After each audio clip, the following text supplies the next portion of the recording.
My garage is fully insulated. But you might be wondering what kind of heater I'm using to keep my power tool batteries from freezing up. And right now I just had the garage door open and it's already 15 degrees in here.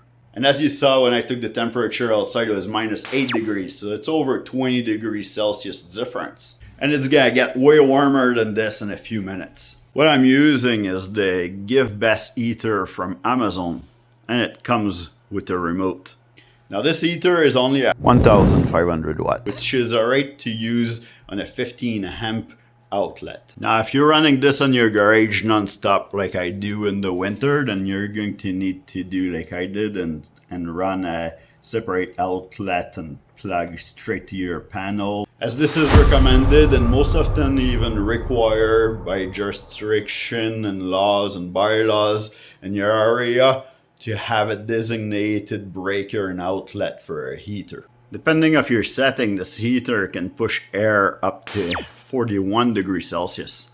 With the remote, you can display the temperature on your unit by pressing the slide button. Or you can just use the button on the unit to control it. You can adjust your temperature. You can adjust your fan speed. There's just 2 fan speed. You can adjust the power of the heater. There's 3 settings for this. You can give it a timer.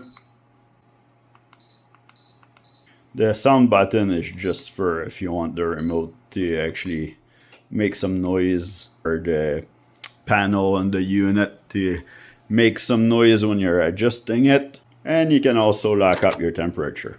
The remote requires 2 AAA batteries, which are not included.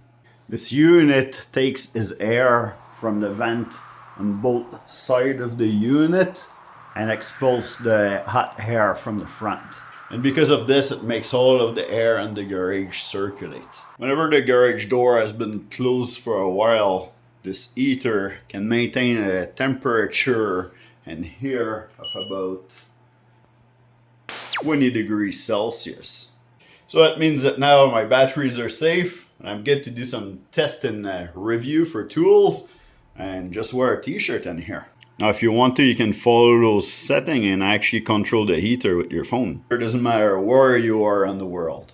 Well, I'm happy with it, and because that heater is 1500 watts, then it's not expensive. The other thing that I like, it's actually plugged in, not wired in. So because of that, it's easy to replace if something happened to it.